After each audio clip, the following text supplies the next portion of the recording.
Sikon. Kailagiri ko na din. Tore o bibim. Ay, Gulo ko talaga. Vigil. di ba wala ko na sila namatay? Vigil. Tatay na mga kurakot na. Wala lagi mo. Bagay, nagdala lagi mo pool. Mo man sila mananduha kay Alag soyo man sila. Tatawag, anong sasabihin mo, Mayor? Sabihin ko, Trump, I think they have realized the gravity of the situation, and they might have looked into it and have probably found out how serious the situation is. Please, for the love of God, use your vote, use your power, use your voice. Please. In town, utang buot, ayaw ninyo suportae ang nag-support sa bangag administration. Dadagan ang Dito News Update. At sa amin, nakapag-harvest na kami. Kakatanim lang eh. So, hindi, buti na lang yung timing. Hindi yung bago aanin, nakapag-anin na tayo. So, kung yung season, okay. It's there's a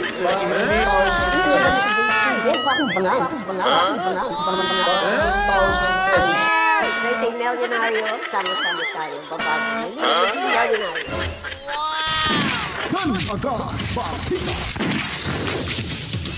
Alright, magandang buhay. Kamusta ho mga kabalitaan? Kamusta yung ating buhay-buhay ngayon? Sana ang lahat ay nasa mabuting kalagayan. At panatilihin hong maging malakas sa araw-araw dahil marami pa ho tayong gagawing pakipagbaka ho laban sa Bungit Administration. Kailangan malusog tayo. Lalo na dyan sa the Netherlands. Dyan sa The Hague mga kabalitaan yung ating mga kababayan ay nandun pa rin. Nagtitipon-tipon.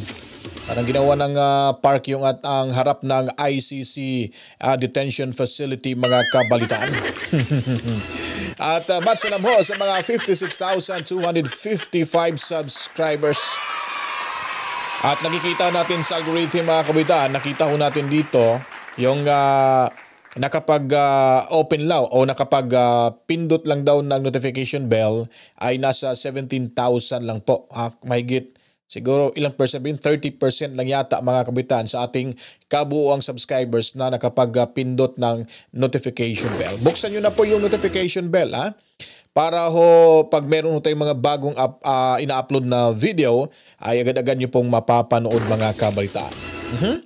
Alright, then tuloy-tuloy lamang sa panonood, tatapusin nyo po yung video at huwag nyo lang pong skip yung ads kabalitaan. Then paliguan niyo po ng maraming likes at buhusan ng maraming komento, reaction, opinion. Then i-share niyo na po para ang lahat ay updated sa mga ganapan sa ating lipunan.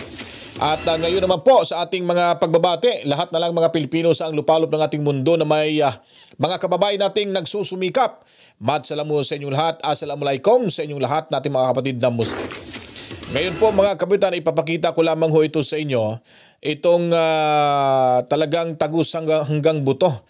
Yung sinabi ho dito ni Tatay Digong Duterte. Kung ano ito, ay hiwan ko lang kung makikita nyo ba sa screen. Parang kalahati lang ata. Pero babasahin ko na lang po ito mga kabaitaan. Sabi dito ni Tatay Digong Duterte na I am an old man. I can die anytime, but I want to die in my country. Diba? Talagang totoong bayani ho itong si Tatay Digong Duterte. Hindi sumusuko mga kabitaan. Tuloy ang laban, parang yung mga 90% na sambayanang Pilipino ay nakuha na rin nila yung ugali ni Tatay Digong Duterte na palaban mga kabataan sa mga masusupil, sa mga traidor, sa mga walang kwentang leader ng ating lipunan. At dito lilipat na naman ho tayo. Ito'y mamaya ipapakita ko po yung nakakatawa ho yung mga pabiro ni Tatay Digong Duterte. Itong mga grupo ho ng kabataan, sila po ay nagtitipon-tipon ho dito. Ito pang pag-good vibes lamang to mga kabataan. Talagang nagkaroon sila ng vigil dito ni makikita natin yung larawan ni Bonget at ni Diwata mga kabataan. At parang may mga parang nagpapasugal, parang may lamay dito, parang dalawa yatang nilamay nila mga kabataan. At nasa sementeryo pa rin talaga ha. Talagang nasa sementeryo sila ay nilagay yung dalawang litrato, Bonget at Diwata. Panoorin natin to mga kabataan na to ay nakakatuwa. Ipapakita ko lang mga kabataan dahil natuwa ho ako dito. At kung ano po yung magiging komento nyo mga kabataan. May bili, mangutan na, boss. Nagan sa mo. Ala, kailan ko ni? Vigil mo na. Ala, kailan ko ni? Kisan. Sikon. Kailan gini ko na day. Turi o bibim. Ay, gini. Gulo ko talaga. Vigil. Di ba wala ko na sila namatay? Vigil. Tatay na mga kurakot mo na. Wala lagi mo. Agay, nagdala lagi mo pool. Mo Nadagpoy. na sila mananduha kay suyok man na sila. Halad na siya. Halad na. Nagdala lagi ninyo diri lagi. Katbong. Turi. Shot turi. Namilar gino. Ay, namilar di mo rin. Lakas ng loob nito Turi ah. mo queen. Mo queen ka. Tuso ang Oh, nawa. nagbabaraha pa. Awa. Kasi mag. May pamuan ani ka dani kay istorya na to ang naunsa si yang papa sa una si Marcos. Di sa una mo good. Diri tapan ako diri. Si Bugi din. Bugi mi. Araw. Kini mag. Panoorin nyo guys. Asa sa before ta magsugod kantaan sa nato siya. Yeah. Anang dili Espiritu Santi. wa ana in town silang duha. Wa ana in town sila duha. Blending pa. Diba? Kabalo ka asa tanag. May first second voice pa. Oh, may karya man eh. Oh, may karya man na. Oh, misteryo talaga eh. Ata karon gibijilan ginato sila. Di ba? Nakaka-hello itong mga kabataan, mga kabalitaan. Pati rin sila pala ay may galit din kay Diwata at kay Bungit. So halos 90% galit na ho sa administrasyon ito mga kabalitaan. Eh sino pang hindi magagalit? Hindi na nga nabibigyang pansin yung problema ng ating bansa ay namumuliti ka pa. At talagang ayaw talaga lang bumabaho sa pwesto. At ang hinalal na 32 million na votes ng mga Pilipino na yung ating Vice Presidente, si Inday Sara, ay talagang gusto nilang sipain dyan sa kanyang pwesto. Hindi na makapaghintay ng tamang oras. Hindi na makapaghintay ng 2028 presidential elections. Talaga agad-agad papaupuin. Dalawa pa namang ambisyoso natin dyan nga sa administrasyon mga kabaitan. Itong si Gibo Teodoro, at itong si Tambaluslos mga kabaitan. Ngayon ako naniniwala na pagpanot talaga ay traidor mga kabalitaan. Panot na yan si si Romualdez. Panot na rin yan si Gibo Teodoro.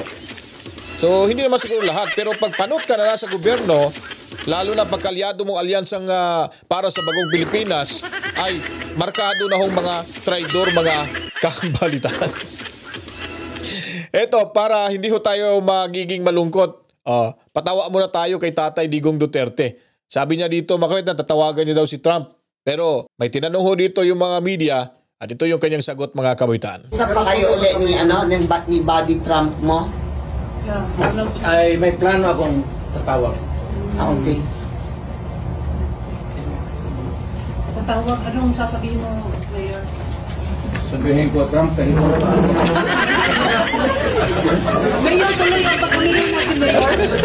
Talagang loko-loko to si Tatay, no? Kaya ito yung talagang mamimiso ng taong bayan sa publiko. Pagkaharap itong si Tatay Digong Duterte. May sense of humor talaga eh. Iba yung dating talaga, mga kapatid. Kahit ganito na, kahit 80 anyos na ho yan, ngayon si Tatay Digong Duterte, ay makikita ho natin na nakakabuhay ho ng dugo.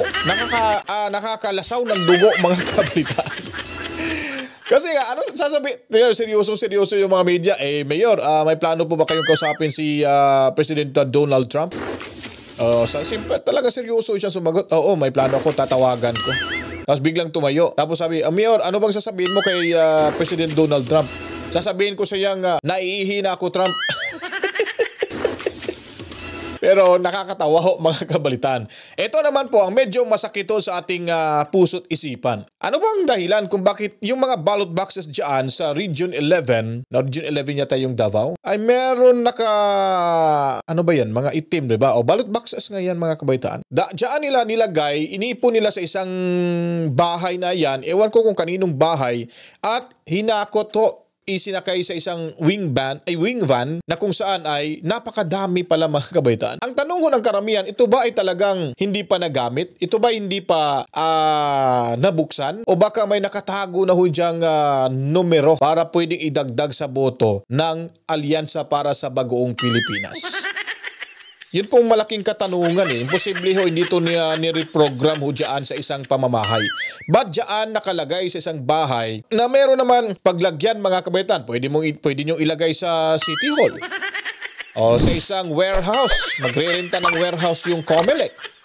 But sa isang bahay pa nilagay. Ito tuloy, nakakahako tuloy ng pagdududa. Nakapag-isip tuloy ng hindi maganda yung taong bayan nung nakita ho nila itong mga ballot boxes na tipo lang dyan sa isang bahay at hinakot, ikinarga ho sa isang wing van. At ewan ko lang kung saan ito dadalhin kasi short video lamang ito. Pero ito ay malaking bagay na rin na dapat malaman ho ng sambayanang Pilipino dyan sa Region 11. Kasi pag yung kalaban ho sa mga Duterte, pag mataas at lumamang ho ito, sigurado ho isa sa mga sa mga ballot boxes na yan ay meron na hong kababalaghan. Yung magic na tinatawag nila mga kabalitaan. Panoorin ho natin to dito. Diba? Sobrang bigat pa. Diba? Ballot boxes talaga yun. Meron pa mga computer yata yan. CPU. Napakadami yung mga kabalitaan. Nakakaduda talaga. Wing van. Malaki niyan. So hindi lang siguro isang pamamahay yung pinagtaguan nito ng boxes, ballot boxes na yan. Region 11. Diba? So ito ay talagang, napakadami. Hindi lang isa, dalawa, tatlo, apat. Mapupuno to kung ganun mga kabalitaan. Dapat hindi ganun, di ba? Dapat hindi ipinapakita sa publiko ang mga ganitong sistema para hindi ho ito ma-influensyahan yung mga taong humahawak ko nito. Ano ba yan? Machine? Solar panel, oo. Solar panel. Ang tanong, ba't may solar panel? Kung napakadami ho mga kabalitaan, hindi na ba kayo, kung napanood nyo to, hindi ba kayo magdududa? Diyan sa Region 11. Siguro talagang minamaniobra na pag may nanalo ho dyan ng kalaban.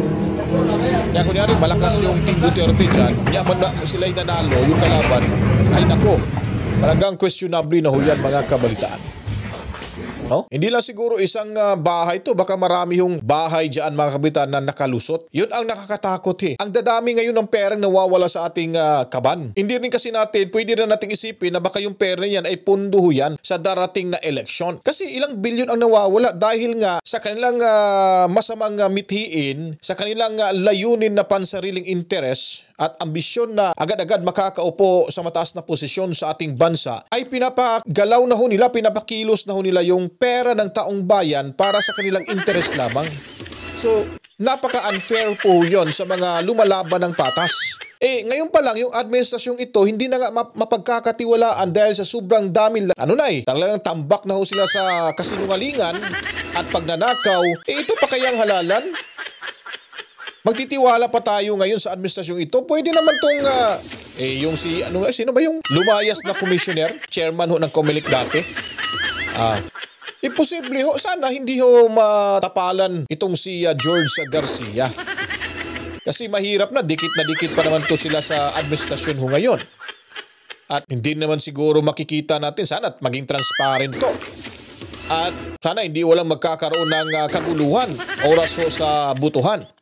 Kasi sigurado ho at nakikita naman ho nila na sobrang lakas ho ng mga dumami na ho yung mga kaalyado at kumakampi, taga-suporta ni Tatay Digong Duterte sa panahon ngayon dahil sa pangyayari ho. At malamang pinaghahandaan ho nila simula't una hanggang ngayon, hanggang ito'y plano nila talaga na mapalaya si Tatay Digong sa halalan para wala na hong makakilos, wala na hong makapalag sa kanila, ay posible hong mangyari ho yan dahil sa pera na hindi na ho natin nakikita, naglahong parang bula. Lalo na yung 75 billion pesos ng Maharlika Funds, hindi pa nga naisauli pala mga kabalitaan. At yung benta ng, yung kita ng ginto, ewan ko lang kung may tamang explanation ba sila dyan. Siyempre, magdududa ho tayo dahil hindi naman talaga sila transparent sa bawat transaksyon ng ating gobyerno pag pera yung pag-uusapan. Ito ang nakakakaba. Mas lalo na ho mga kababayan, itong kababayan natin abroad dyan sa Los Angeles, California. Kung matatandaan nyo po yung isang kalbo na naging whistleblower, naging nag-expose ng pangyayari dyan, lalo na nung kasagsagan, nung kainitan pa sa issue ni Lisa mga kabalitaan, na siya day umano ay na-detain na detain ho diyan sa LA. Dahil nga sa isang certain Paulo na natsugi, allegedly, ay na-overdose daw. Di umano sa paggamit sa ipinagbabawal na polvoron mga kabalitaan. Itong tao na to ay nabahala na ngayon. Diba? Ipinalabas ho natin tong taong ito na kung saan siya po ay may death threat na ho. May babala at winarningan na ho ito. Ewan ko lang, sabi daw, grupo daw ito ng administrasyon mga kabaitaan. Itong si Dean Chase na kung saan mga kabaitaan ay lagi ho niya itong kinukuhanan ng impormasyon ang police department diyan sa LA sa kaso ho na umano'y na-detain itong si Lisa Marcos dahil sa kasamahang nagurgor mga kabalitaan. So ngayon, may isinisawalat na naman siya ho dito. At request pa po ng iba, kailangan Kuya Dan, kailangan kasi Bisaya to magkaroon sana ito ng subtitle. Ito talagang ginawa ng paraan ng inyong lingkod na malagyan ho natin ito ng subtitle mga kabalitaan. Para mas lalong maintindihan ng mga Tagalog speaking kasi Bisaya ito si Sir Dean Chase. At hindi na siya masyadong marunong sa Tagalog. Kami talaga mga Bisaya, mahihirapan talaga kami sa kalisod. At pinagpapawisan masyado ng maraming singot. Ang sa amin lang naman ay makapagsalita kami, yun pong importante at mahalaga mga kabalitaan. Baka malito kayo sa sinasabi ko Anyways, direkta ko tayo dito kay Dean Chase mga kabaitaan. Nagulat to siya rito dahil meron no siyang contact dyan sa loob mismo sa archive department ng police. Hindi na daw niya makontak-kontak. Every time na siya ay tumatatawag doon, ay nadidiretso daw siya sa voicemail mga kabalitaan. Hindi na daw niya direct na makausap. So, fina-follow up niya kasi nakatanggap daw siya ng letter response ng kanyang request dahil siya po ay, alam naman natin, siya po yung una din ang nagpapalabas ng impormasyon na kulong di umano, allegedly, si Lisa Marcos. Dahil nga po mga kabalitaan sa kasamahan nitong na bigla ang pagpanaw dahil na-overdose umano sa harina. Harina na lang tatawagin natin. So ngayon, hinihinga niya ng kaukulang dokumento pero una nabigyan na ho siya dito. Ngayon, biglang nagbago ang ihip ng hangin. Ewan ko lang, sa kanyang pagdududa, di natin alam o na-impluensyahan ba or nabayaran ba. Pero imposible yung Amerika mababayaran yung mga otoridad kasi delikado ho yung paggagawin mo yan. Kung ano yung nakasaad sa batas, yun po yung susundin ho sa batas mga kabaitaan nila. So dito ho, panoorin natin at pakikinggan ho natin kung ano ang sinasabi dito ni Dean Chase sa kanyang sinusundang issue ho para malaman ng taong bayan at galit na galito ito kay FLM mga kabaitaan. At siya po ay marami na ho siyang natatanggap na gusto daw siyang gawing hayop na lapain mga kabalitaan. Anong gagawin kaya dito sa kanya? Kaya siya po ay naninigurado at hindi ho siya natatakot dito, mga kabaitaan. Anyways, papakinggan ho natin itong si Dean Chase, 7 minutes lang ito, 8 minutes, kung ano po yung makukuha natin impormasyon all the way direct dyan sa LA, mga kabalitaan. Hello guys, ayong adlaw ka na itong tanan, pasiluwa kayo ko nga karon ako ni post akong update. Supposedly, I was supposed to post my update yesterday. However, I was on the road and then padung na gabi iba, so nangita na lang ko paagi nga makakita ko ka ng kuan secure nga lugar. So mo ni napod ko sulod sa hotel. I'm in a different city na pod. And thank you so much to the family who offered their home for me to stay in. However, di jud ko ganahan nga mabutang mo sa alanganin, so I opted to stay in a hotel instead. Salamat kaayo though. Now, let's get right on it, no? Nakoy nadawat nga email from the archives department sa police. And naglibog ko sa content sa email kay, as you know, I have already acquired documents, complete account of what had happened. So, ibig sabihin ho nito mga kabalitaan ay una pa lang may natanggap na ho siyang dokumento ho, ukol ho sa mga pangyayari. Baga nandun nakasaad na ho lahat pero may pina-follow up po siya. Ang problema nga lang ngayon ay hindi na daw magbibigay ng info ang Archive Department of Police mga kabalitaan. On the 8th of March, katong hitabo dito, no? So nakadawat ko email yung heading kay response letter. Unya nihibong ko kay basahon ako later ang kanang content sa letter, no? So since nihibong man ko wako kasabot pasabot ani nga response letter, so akong gitawagan akong contact ang katrabaho sa archives. sa police department. Nya karon sa saan gyud ako tawag, di gid ko ma-connect, di jud ma-contact, automatically directed yun ko sa voicemail. So nihibong nako, nabalakan ako. So instead of calling that person directly, nitawag na lang yun ko sa kuan, sa archives, para to check if okay bang tanan. So dito, kanang pleasant pa kayo, pag kuan ako, pag tawag na ko nanay nito, pag pleasant pa kayo yung tono niya, yeah, what can I help you with, blah, blah, blah. Nya, nungutanan ako, kanang if I can talk to the person, katong akong contact, nya, dito na nausap ang tono niya. Iya kong gikat. Na siya galit na, what is it exactly that you need? What information do you need?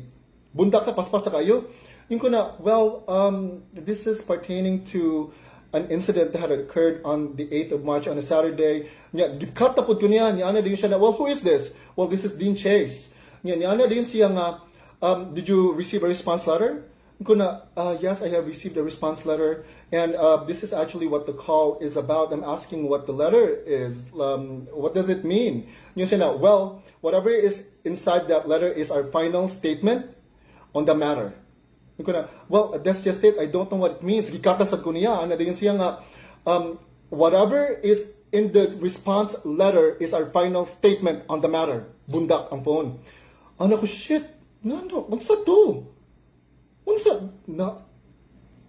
Na-shock ko kay digito inato ilang response. Usually, they're really friendly. And for some reason, suko, murag na bundak kay yung tingog. Di na lang siguro kung mag-usap. So, akong basahon ha, ang response letter na ako na-receive sa Mone. It has a date, my complete name, my physical address, my email address, and Mone. Regarding Public Records Act Request CRM-25-408, Dear Dean Chase, this letter is in response to your California Public Records Act CPRA submitted requesting any records from an incident that have occurred on the 8th of March 2025 in Beverly Hills. The Beverly Hills Police Department, BHPD, has determined that the request in part seeks copies of public records in BHPD's possession. The records you are requesting are part of an investigatory file and a record pertaining to an investigation by law enforcement under CPRA Government Code Section 7923.600 exempts and therefore does not require the disclosure of any records of complaints to or investigations conducted by any local police agency or any investigatory or security files compiled by any local police agency for law enforcement purposes. Sincerely. So, na-shock yun ko. So, I think they don't know I am in possession of the first document that they have sent me. I think they don't know. Because right now it says that they do not require to disclose any information anymore. I hope I did not get anyone in trouble.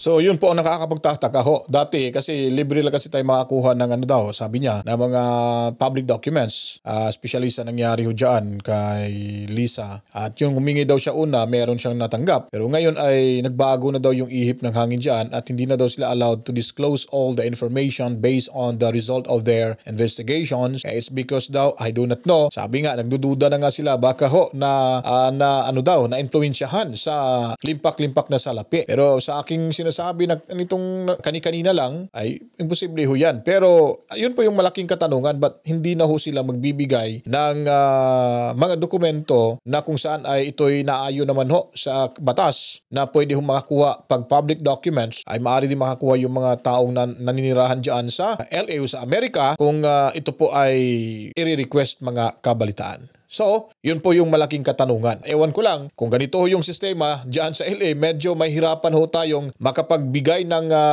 sapat at documented na impormasyon dahil nga po sa polisiyang kanilang ipinalalabas ngayon na pinagbabawal na nilang mag-disclose ng mga information, particularly ho sa insidente nitong March 8, 2025 na kinabibilangan ho ng asawa na ni Bonget at nitong yumaong si Paulo at yung mga kasamahan o mga kabaitaan kung saan sila ay ayon pa sa unang naging lumalabas ng mga impormasyon ay inimbestiga kaya na-delay o kaya na-detain mga kabaitaan ang iilan sa kanila.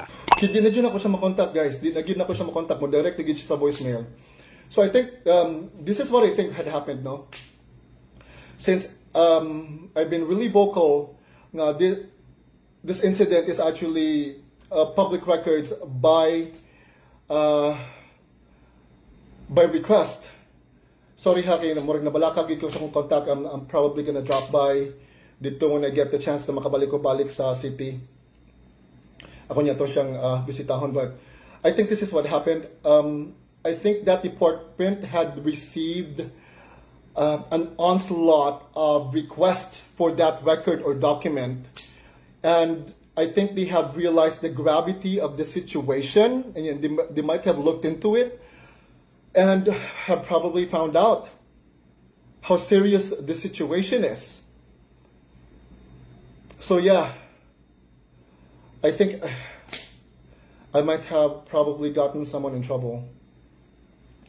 So this is what's been happening, you guys. Moni sila. This is the kind of people that we are dealing with. Okay? This is the kind of people that we are dealing with.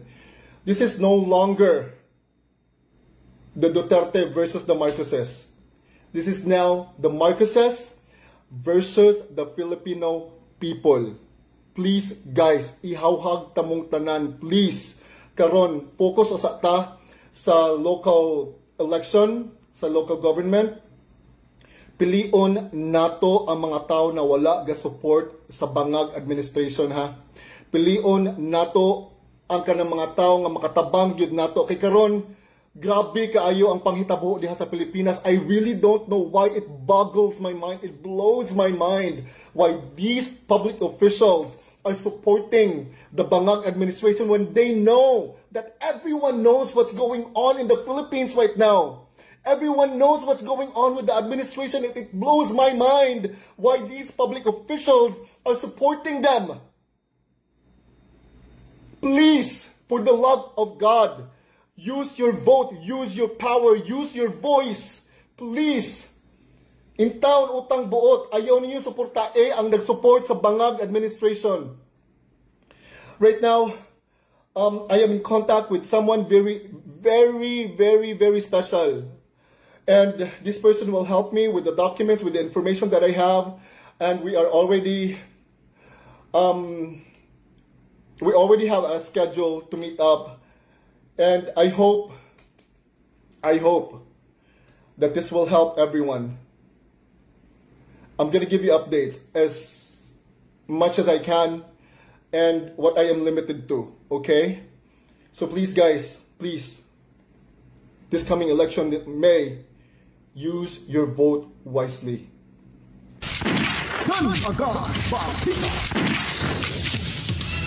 So yun po mga kabalitaan, no? Medyo nabahala rin itong si Dean Chase mga kabalitaan dahil nga po yung seguridad niya, no? Kasi nga meron na daw umaaligid ho sa kanya diyan at talaga iba talaga pag pera, no? Kung gusto mong gumawa ng kakaiba, pwedeng magawa mga kabalitaan. At i-pray lang ho natin itong si kababayan natin dyan sa LA na sana walang mangyari sa kanyang masama dahil siya po ay very vocal nga, sabi niya, sa paglalahado ng mga impormasyon dahil siya ay galit na galit dyan sa Malacanang, lalo na ho kay Attorney Au Castro mga kabalitaan. Dahil nga po ay talagang ubod ng kasinungalingan at tagapagsinungaling ng Malacanang. Dahil nung araw na yon na sabi daw na si Lisa umuwi daw pero hindi naman di umano. Ayun po yung sabi ni Dean Chase mga kabitan dahil siya diyan mismo direkta at malapit lang ho sa pinangyarihan itong kababayan ho natin. So pakabangan ho natin to mga kabitan kung ano po yung mga latest na update dahil siya po ay magkakaroon ng meeting sa taong kanyang pinagkakatiwalaan dyan sa archive sa Department of Police kung saan po mga kabitan ay may makukuha siyang karagdagang detalye at dokumento patungkol ho dito dahil bukas makalawa or one of these days ay ilalahad niya po sa kanyang account kung saan ay mapapatunayan niya na sabi pa niya ay nasaan at di daw totoo na nasa Pinas itong si Lisa Marcos. Yun po yung kanyang paniniwala. At tayo po ilalahad ho natin dito para at least kung mali ho siya at may pakita ho natin sa sambayanan na may mali. Kung tama ho siya at may papakita rin natin sa ating sa pamagitan nating bahay na tama ho siya mga kabaitan. Kasi dito lang ho tayo sa katotohanan, panig tayo sa katotohanan mga kabaitan. Pero marami na ho mga social media influencer na naghahanap. Sana ba si FLM? Ba't hanggang ngayon hindi pa nagpapakita? Parang lagi ko lang sinisilip yung bahay ko dito sa Facebook. Wala pa rin.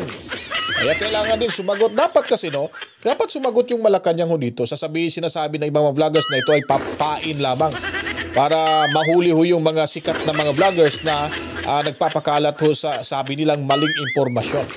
Pero sa panahon hindi pa ho dumating yung Bongit administration ay hindi ho natin naririnig pag nakapagsalita ho tayo ng ganito ay sinasagot lamang ho nila. Pero ngayon po, sasabihin ng fake news mga kabitan at pakakasuhan pa agad-agad. Yun po yung malaking problema ho dyan.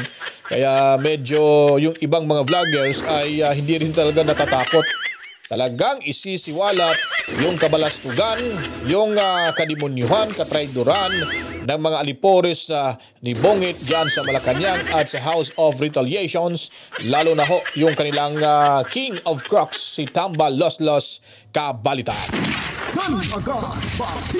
Kaya ngayon kung nagustuhan nyo rin po yung ating another video presentation, huwag kalimutan paliguan ng maraming likes, paliguan ng konbusan ng maraming comment, i-share at huwag i-skip yung ads ninyong mapapanood.